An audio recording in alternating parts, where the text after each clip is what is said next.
You're listening to Cool Air Hot Takes.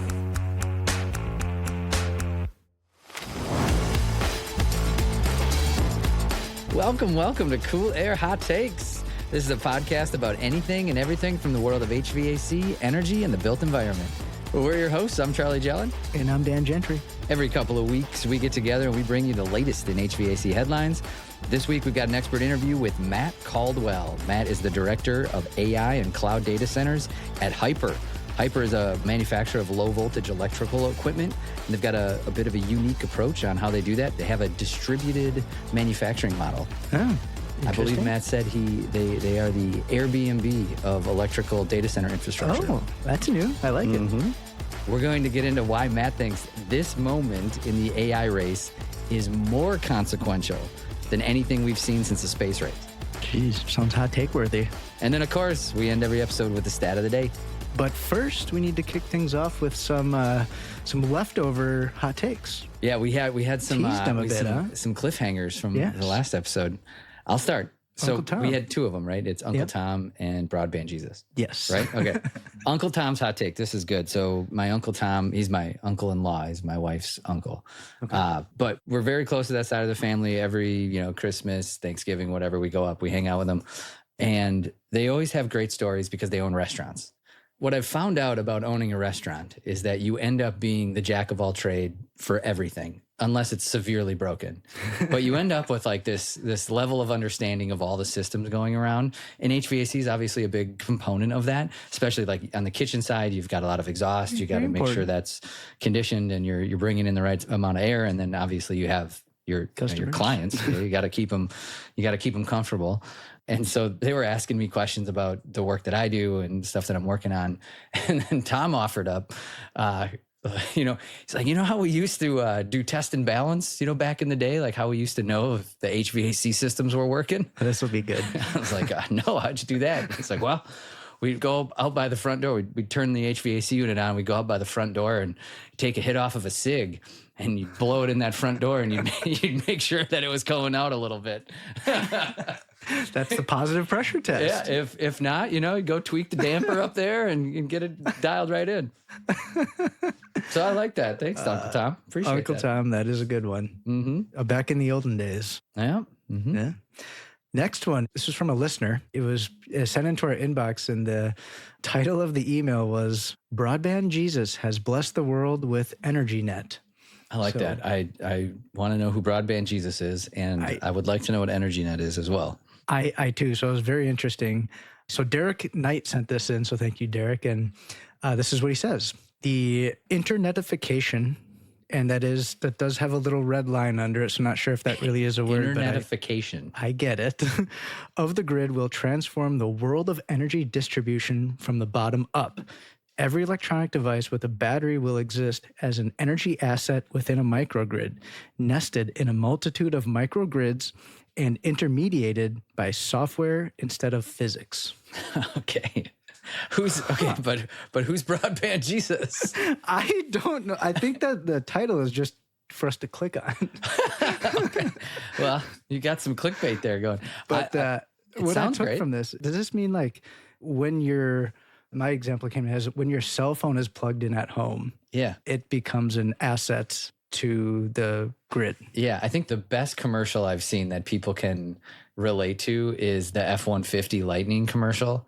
It's an EV truck. It's a full battery, right? And it pulls in, and then the owner plugs it in, and then the power goes out in their house. And then the truck powers the home. Oh. So it's got the same thing. Yeah. It's interesting. But that's the same concept. Is like anything that has a battery could potentially be a grid asset. You think this is like really going to happen? Yeah. Maybe not down to your phone, but for sure, larger batteries will be. Yeah. I think it's pretty cool. Because you can already see, like you can buy stoves today, like induction stoves that have built-in batteries. I just learned something on the podcast today. There you go. There you go, listener. We're full of hot takes and full of information today.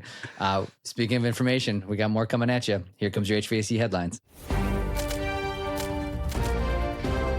HVAC Headlines. Your news today. All right, listener. It's 8 o'clock in Bangalore. Have you used Bangalore? I think I've used that one.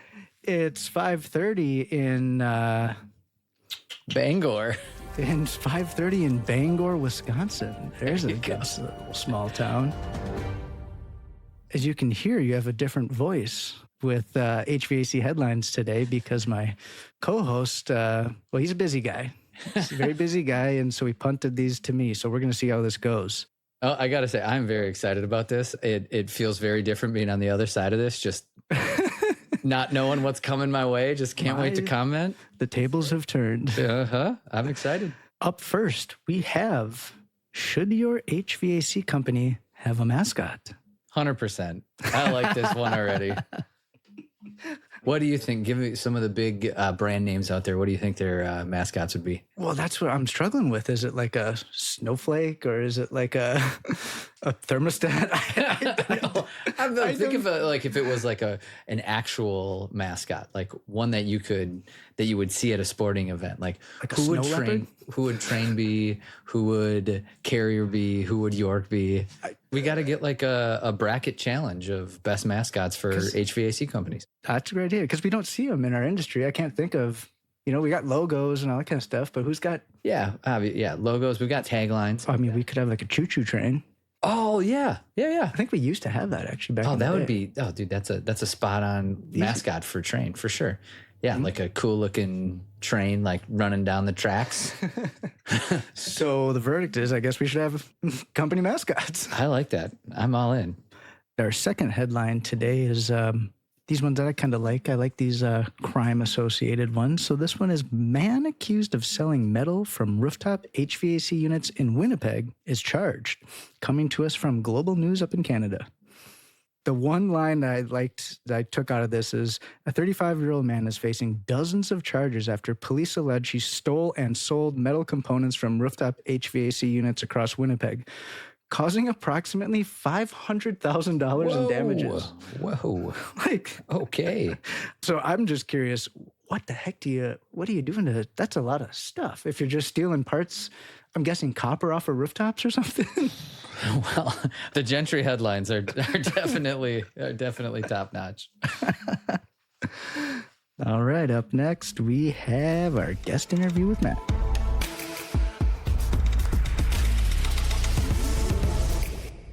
Danny boy, I've got some good news and I've got some bad news.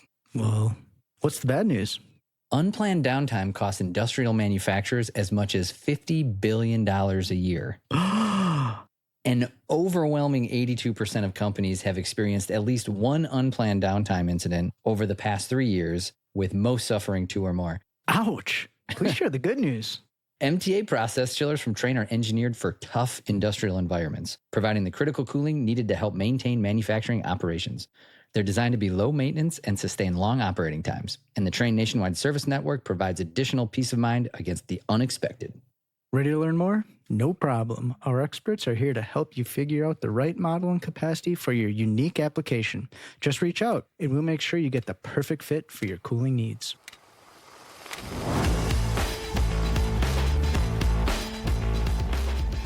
All right, listener, if you've been to a data center conference in the last 5 years, you have probably met this guest. He has over 33,000 followers on LinkedIn. He travels more than anyone I know, but still manages to find time to spend with his family, including his 2 kids. I also heard that one of those kids was helping you with a little PR work at a recent conference, which is very cool. Outside of family, he likes golfing, skiing, and being a true New Englander, loves boating. Welcome to Cool Air Hot Takes, Mr. Matt Caldwell.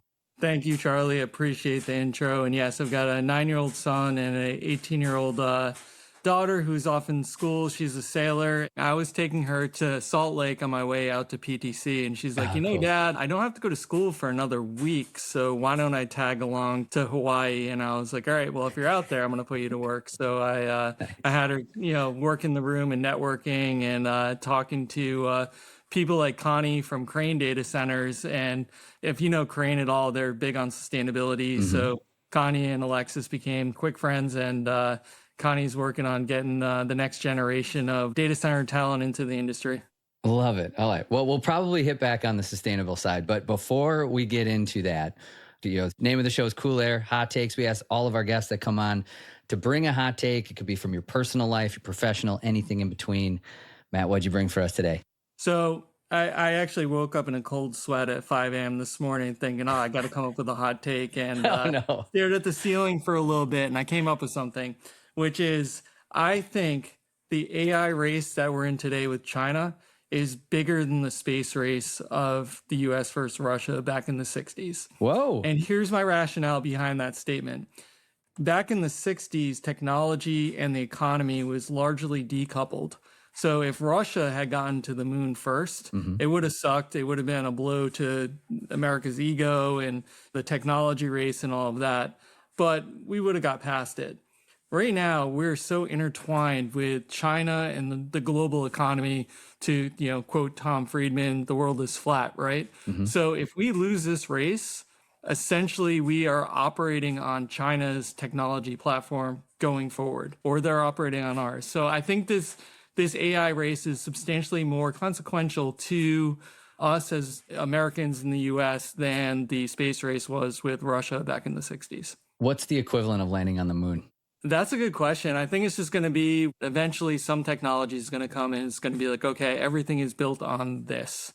And we're probably a few years away from that. And I think we have a technological advantage right now, being the US. I think we probably have an 18-month head start on this. And if we take our foot off the gas, we're going to be regretting it going forward. You can draw a lot of like the magnitude of what's going on right now, comparing it to the space race and how big of a deal that was for the country at the time. Let's get into the professional side. You've been in the industry for 20 plus years. You work at a company called Hyper now. What do you guys do? So Hyper is a leading manufacturer for low voltage electrical equipment. So think everything on the electrical one line with the exception of UPS and generators. So switchboards, PDUs, STS, RPPs, and also modules and skids. So essentially Hyper is tackling this market because we can build at speed and scale and quality. And that is something that's unique to our business model that I'm sure we're going to get into later. But it's an exciting time. I feel like I'm at like an Airbnb or Uber on the ground floor. So walk us back a little bit, though. You rattled off a bunch of different names of electrical components, a bunch of three-letter acronyms. Yeah. For the average listener out there that is not every day inside data centers and inside especially the electrical infrastructure, walk us through the basic framework of a data center, especially on the electrical side.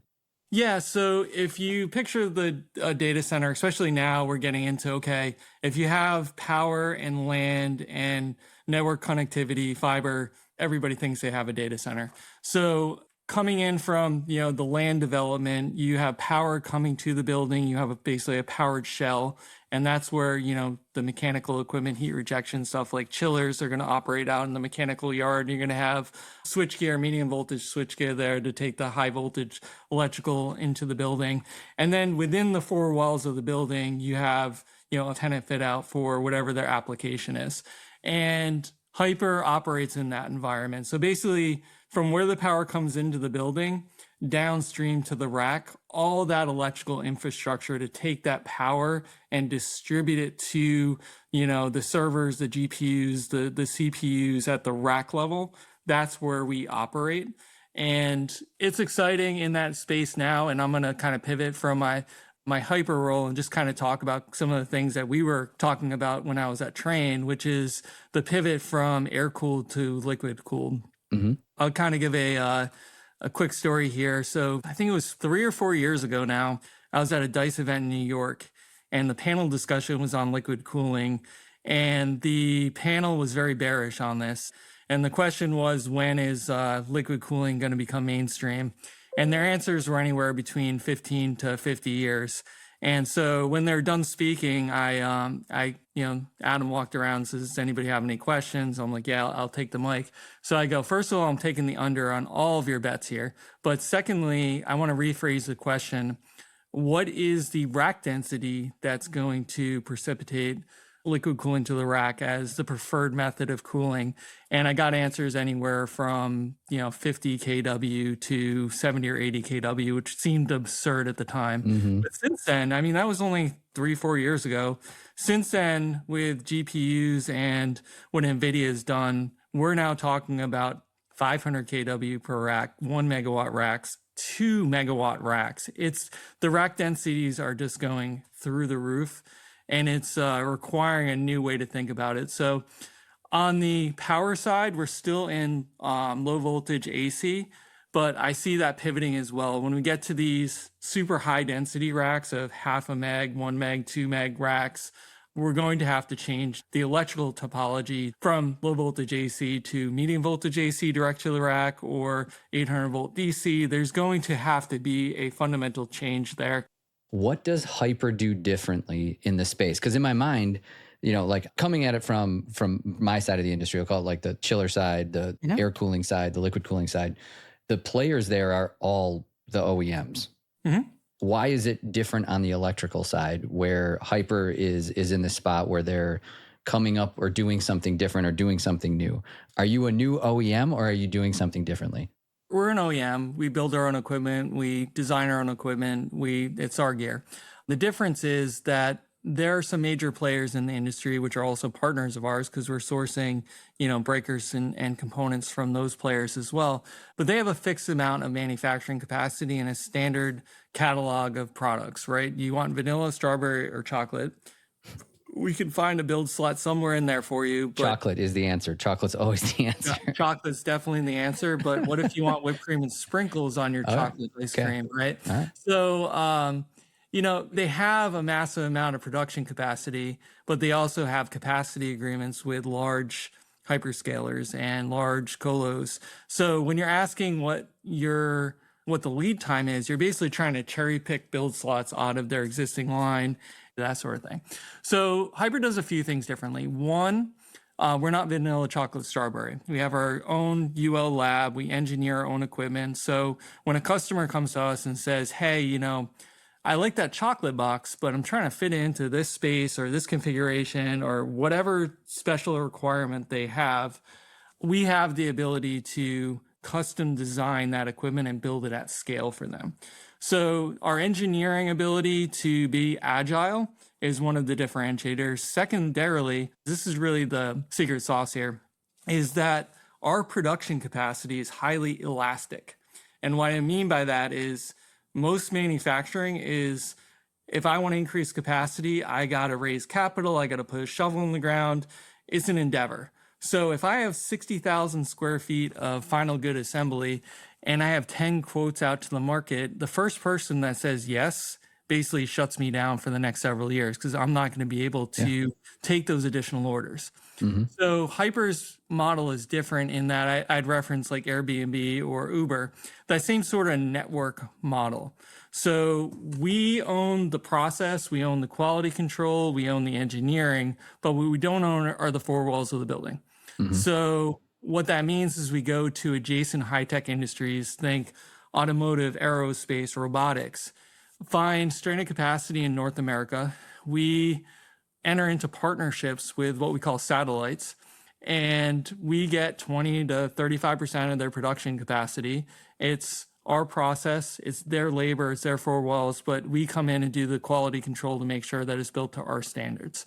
What that means is that when we have those 10 quotes out there and one person says yes, and maybe we get 2 or 3 more that say yes, and now we're starting to reach the capacity of our existing network, which currently includes 15 manufacturing locations. If we need additional capacity, we have 40 additional sites that are in some phase of pre-qualification. So for us to increase our capacity, we just got to say yes to somebody that wants to work with us. And it takes us 2 to 3 months to spin up that facility. Yeah. So we can just add additional satellites without the capital or time constraint of going out and building another factory. Yeah. So you basically have like 2 teams, one team that's going out looking for more manufacturing partners, mm-hmm. and then the other team that's going to look for people that want the capacity.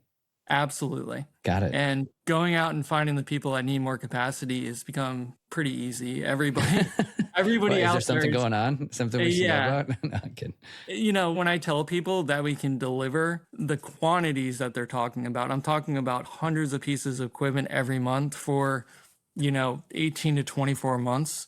They're mm-hmm. like, you can do all of this? That doesn't make sense. And then we have to walk them through our manufacturing process for them to understand, like, wait, yeah, you guys can actually do this. Yeah, that is really interesting. So what's your bottleneck then? Is it finding partners? The question that people most have is like, yeah, that's fine. You're doing final assembly, but what about critical components, right? Yeah. What about the Hmm. breakers? What about the transformers? What about the controls? And that is also not an issue for us because we have multiple suppliers for all this equipment and we can walk our customers through that. So as an example, let's just look at breakers, right? Major breaker manufacturers in the industry, Schneider, Siemens, ABB, Eaton. All of our equipment is UL listed with multiple suppliers for every critical component. We had a customer who was standardized on square D breakers. We're building PDUs for them. We get to the testing of a batch of PDUs and the breakers are failing in our testing. So we go back to Schneider and we're like, hey, we're running into an issue with these breakers. It turns out it wasn't just those breakers. It was an entire batch of breakers in the industry. They had to do a recall on them. So that gave us the ability to go back to the customer and be like, hey, here's the deal. The breakers were bad. If you still want square D breakers, it's going to be a 3-month delay for us to deliver to site because we got to this point, we identified an issue. Schneider acknowledges an issue. There's a breaker recall, but we UL listed this piece of equipment with other vendors. We can switch to Siemens and still meet your delivery dates. Do you want to wait with the square D breakers or are you okay with Siemens breakers? And they're like, we need this on site for this date. Go ahead, switch it over to Siemens. Great. Switch it over to Siemens breakers, hit our ROJ date. Once Square D got their act together, they came back and said, hey, our breakers are good now. Went back to the customer, hey, would you like to switch back to Square D? They're like, yep, not a problem. Seamlessly went back to Square D. So that ability, that agility, just to be able to switch between critical components like that gives us the ability. And these are all upfront conversations with the client, just being like, hey, transparency to what's going on. Yeah, I like that. The comparison to Airbnb is really good. You want a comparison to Domino's or Amazon? Sure. So when you order roll of toothpaste from Amazon or a pizza from Domino's, how much visibility do you have to the tracking of that product or that pizza? A high level. High level. When you order $1 million or $500,000 or $1 million piece of electrical or mechanical gear in the data center industry, how much visibility do you have to that piece of equipment arriving on site? 2 days before it ships to your site. Yes. That's the right answer, right? Once all the contractors are there, once the crane's there, all of that, right? So Hyper has this platform called Hyperspace. And think of it as like a Domino's pizza tracker. So your pizza's in the oven. Your pizza's Do you remember in the that? oven, That's so good. So you order a PDU from Hyper. You get an app on your phone. You can see when the order's entered. You can see when all the critical components arrive on site. You can see when the build starts. You can see what phase it's in of the build process. You can see when it's complete. You can see the test when it's completed and the test data. You can see it getting on the truck and see it being delivered to the site. And at any point along that way, you can see it go from green to yellow to red. So let's just say somebody in the manufacturing plant drops a wrench in it. It cannot go into the next phase. It goes to red. If it cannot go to the next stage in the process, you will see that same time when Hyper sees it. Because we had to build this model. If you think about our distributed manufacturing model, we've got 15 sites all over the country. If we needed visibility into what's going on in all these sites, right? We do have Hyper personnel that are checking the quality and that are there, but we need the ability to see if it's not going to the next phase, we need visibility into that, right? So we created this tool for Hyper as a digital platform, digital first. And then we're like, why would we not give that visibility to our clients? So you as a customer can see it going through that process. That's cool. I like that. As you kind of look forward here, as AI is going like crazy and you hear people chatting that, is this a bubble? Is there an AI bubble? Is this all going to get overbuilt and then we're going to have a bunch of stranded assets? Where do you guys stand on that one? How do you view that? Oh, it's definitely a bubble. I'm shorting the whole industry. I'm kidding. It's not a bubble. And I can give you 2 data points that I'm tracking that will indicate if it starts slowing down or it pops. The first is vacancy rates for data centers. They're low single digits, which is essentially zero. So if it was a bubble, you'd be building data centers and there wouldn't be anything in there. You're building on spec, right? So think about the dot-com era, right? You had all these technology companies that were building data centers based on some future projection. I want to build this huge data center. I'm going to use a small fraction of it on day one, but I'm going to grow into that. So during the dot-com era, the vacancy rates would have been astronomical because you're just building on spec, right? You're building data centers, you're building fiber connections, you're building all this on some future growth, and basically overshot the market, dove down, and it took almost a decade before you reached the point where you'd absorbed all that capacity for fiber, for data center capacity, everything else. And then we kind of grew from there. So you had some companies like, Cisco, Amazon that took a huge hit that were able to recover. And then you had just a slew of companies that just got thrown into the wood chipper and never came out of it, right? Right. What we got going on today is the opposite. Demand outstrips supply. If you can make a valid case on how you can build a data center, if you can prove I've got land, I've got fiber, I've got a plan on how to build and operate this, there's a buyer out there. There's no shortage of demand in this industry. And as long as we're not overbuilding, right? So as long as we're still in that low single digit realm of vacancy where data centers are leased before there's a shovel in the ground, I think we're okay. I think it's going to be where we see 2 or 3 quarters. That's what I'm looking at, right? For 2 or 3 quarters, if we see that vacancy rate tick up. And then on the other metric is lease rates. So if you think microeconomics 101, supply and demand, prices are going to go up as long as demand outstrips supply, and lease rates have been going up. So if you see lease rates top off or go down, vacancy rates start to creep up for 2 or 3 quarters, that's where I'm going to start taking chips off the table. But until then, any discretionary income is just going straight into the usual suspects of the people or companies that are going to benefit from this AI boom. Nice. I like it. We're always looking for hot stock tips on the show. Sure. I would say along those lines, there's the hyperscalers or Mag 7 companies, right? That are a little more diversified. Google has search, Microsoft has enterprise, Meta has social media, Amazon has e-commerce. Like those companies are fine. Basically, AI and data centers are kind of a growth engine for an existing business.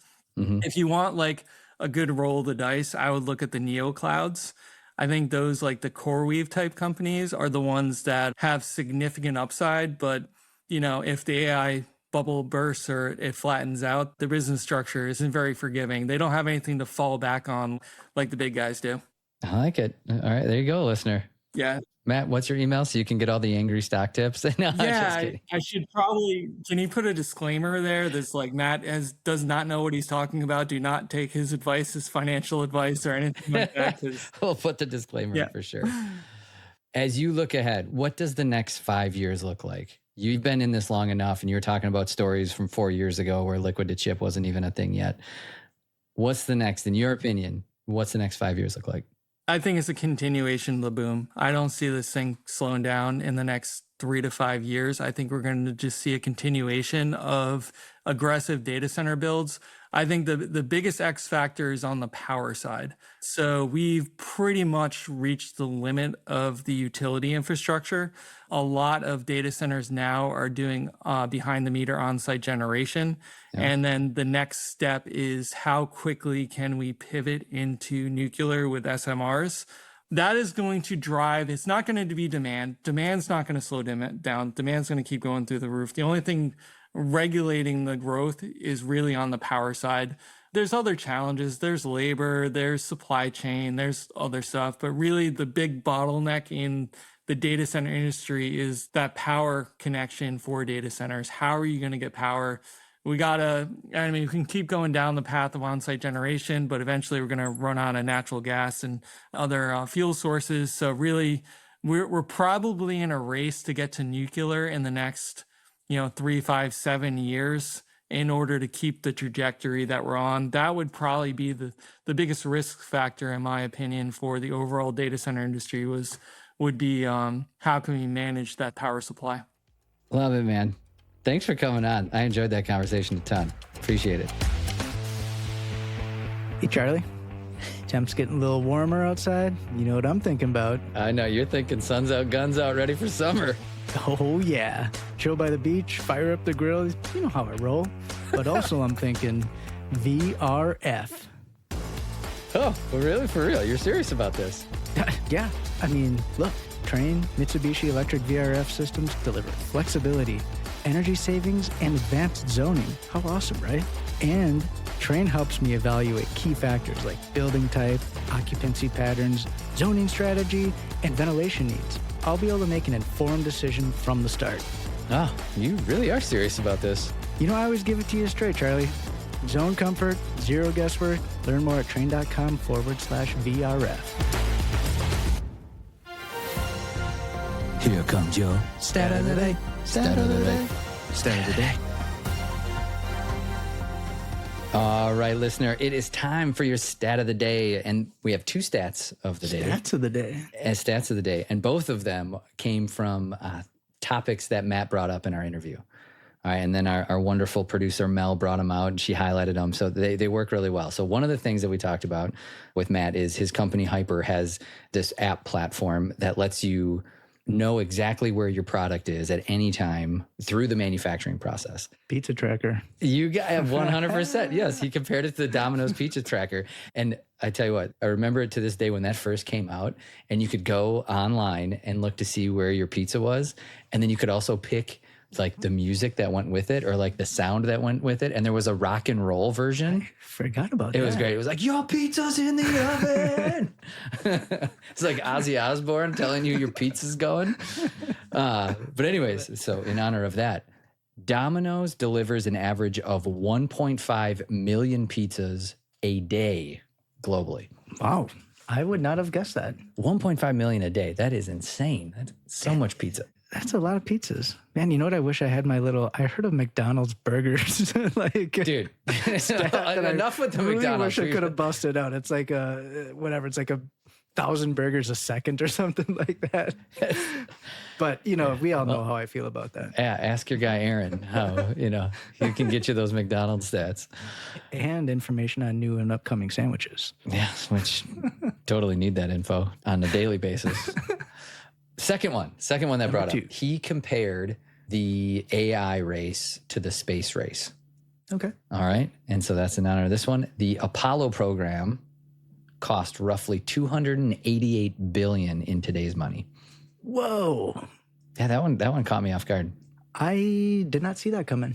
No. That's very interesting because, I don't think you would think, obviously it's not cheap to fly a rocket, but you think about, wow, I would have guessed if I were to guess like $200 million or something. I don't know. Yeah, not $250 billion. No, it's a lot of money. Yeah, I wonder what the current Artemis 2 trip is costing. Well, I was thinking that. I'm like, I wonder what that costs. Yeah. Well, next time, listener, we'll get that one for you.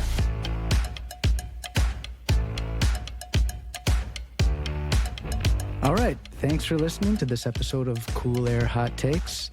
And also thanks to Matt for coming on for the interview. Thank you very much. Remember, new episodes drop on Tuesdays every 2 weeks. Leave us a comment on Spotify or YouTube. Leave a review on Apple. A big thank you to Derek Knight for sending us his hot take. That was a good one. And remember, we've got merch. Send us your hot takes to coolair.hottakes@trane.com. If we feature it on the show, you might see some of that merch in your mailbox. Until next time, stay cool and keep those takes hot.